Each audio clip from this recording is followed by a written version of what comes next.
اب اللہ تعالیٰ نے تو اس چیز کو مسکنسیپشن کو کلیئر کر دیا کہ مجھے تمہارے لیکن انسانوں کی قربانی مجھے نہیں چاہیے. سب سے پہلے یہ مسکنسیپشن تو کلیئر ہوگی. اب فرسٹ ہمارے جو ریلیٹیوز ہیں, ہمارے جو بلڈ ریلیشن والے ہیں, خون کا رشتہ جن کے ساتھ ہمارا, اللہ تعالیٰ نے بتا دیا کہ مجھے انسانوں کی قربانی نہیں چاہیے, تو وہ تو ختم ہو گیا. سیکنڈ پہ آتا ہے ہماری جو سب سے قیمتی چیز اور جو موسٹ ہے میرے حساب سے, وہ ہے منی, پیسہ. اگر میں کسی کو بولوں کہوں کہ یار آپ 2000 نکالیں اور وہ کہیں پہ پھینکتے ہیں, لائک پانی ہے اس میں پھینک دو, تو کیسی فیلنگ ہوگی؟ وہ بندہ مجھے کہے گا یار کیا بات کر رہے ہو, تو ایسا کوئی پاگل ہی کرے گا, کیونکہ ہماری جو پیسے کے ساتھ ہمارا بانڈ ہے وہ بہت کلوز ہے, ٹھیک ہے. تو اب مجھے نہیں لگتا کہ ہم جو اتنا مہنگا جانور لے رہے ہیں اور اتنے ہمارے جو پیسہ, اتنا قیمتی پیسہ ہے, ہم اس کو لگا رہے ہیں کسی نیکی کی راہ پہ, اور ہم اتنا مہنگا جانور لے رہے ہیں اور اس جانور کو ہم قربان کریں اللہ تعالیٰ کی راہ میں, اس سے زیادہ قیمتی کوئی چیز ہوگی. اور اس کے بعد فردر مور میں ایک اور چیز ایڈ کروں کہ ہم لائک 10 to 15 days پہلے جانور بائی کر رہے ہیں, اور وہ بھی مہنگا جانور بائی کر رہے ہیں, اچھا خوبصورت جانور بائی کر رہے ہیں, اور اس کے بعد ہم اس کی خاطر تواضع کر رہے ہیں. ہم بہت سے اس کی ڈائٹ میں ہم نے چیزیں ایڈ کی ہوئی, دودھ ایڈ کیا ہوا ہے, بہت سی چیزیں ایڈ ہوتی ہیں. اور اس کے علاوہ 10 سے 15 دن ہم نے اس کو اس طرح, جس طرح فیملی ممبرس کے ساتھ ہم لوگ کرتے ہیں, اس طرح ہم نے صبح سب سے پہلے اس کو واک پہ لے کے جانا ہے. بہت سی چیزیں آپ یوٹیوب پہ, آپ فیس بک, انسٹاگرام پہ دیکھتے ہوں گے کہ کس طرح کی خاطر تواضع ہوتی ہے جانوروں کی عید سے پہلے. تو اتنا پیار محبت, اتنی لگن جب بن جاتی ہے جانور سے, ایٹ دا اینڈ اس کو ہم قربان کرتے ہیں اللہ تعالیٰ کی راہ میں, مجھے نہیں لگتا کہ اس سے قیمتی کوئی چیز ہوگی جس کو ہم قربان کریں. تو جب اللہ تعالیٰ نے ہمیں الاؤ کیا ہے کہ ہم لوگ وہ کھا سکیں, اللہ تعالیٰ نے ہمارے اندر ایسی نشانیاں بنائی ہوئی ہیں, ہماری باڈی میں ایسی نشانیاں ہیں کہ ہم وہ اینیملس کا میٹ کھا سکیں, جو حلال جانور ہیں ان کا ہم کھا سکیں گوشت, تو ہم لوگ کیوں نہ کھائیں؟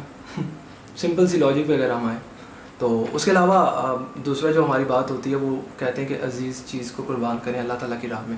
اللہ تعالیٰ نے قربانی میں یہ مانگا ہوا ہے, تو اس کے بارے میں میں نے بتا دیا. ہندوازم میں ہم بات کریں تو ہندوازم میں مہا بھارت ان کی بک ہے, اس میں بھی لکھا ہوا ہے. اس کے علاوہ ان کی گیتا میں بھی کافی جگہ پہ آیا ہے کہ کچھ جانور ایسے ہوتے ہیں جو سیکریفائس کے لیے پیدا ہوئے ہوتے ہیں, اور کچھ جانور ایسے ہوتے ہیں جو ان کو کھاتے ہیں, اور ہم لوگ بھی ان کو کھا سکتے ہیں. جو جانور سیکریفائس کے لیے پیدا ہوئے ہیں وہ ہماری ہیلپ کے لیے پیدا ہوئے ہیں, ہم ان کو کھا سکتے ہیں. اور اس کے علاوہ کافی چیزیں اس میں لکھی ہوئی ہیں, اور بھی چیزیں اگر ہم ریسرچ کریں تو. میں بس یہی کہوں گا کہ میں صرف اتنی سی بات کہوں گا کہ ہمیں سب سے پہلے تھوڑا سا ریسرچ کرنا چاہیے اس کے بارے میں, اس چیزوں کے بارے میں, پھر اس کے بعد ہمیں ان چیزوں کو ٹچ کرنا چاہیے. اللہ تعالیٰ نے ہر چیز میں کے پیچھے کچھ نہ کوئی لاجک رکھی ہوئی ہے, اور ہر چیز جو بھی نیک چیز اللہ تعالیٰ نے ہمارے لیے رکھی ہوئی ہے, جو بھی نیا لائک عید چھوٹی عید ہے یا بڑی عید ہے یا کوئی بھی تہوار اللہ تعالیٰ نے مسلمانوں پہ واجب کیا ہوا ہے, تو اس کے پیچھے پوری لاجک ہے.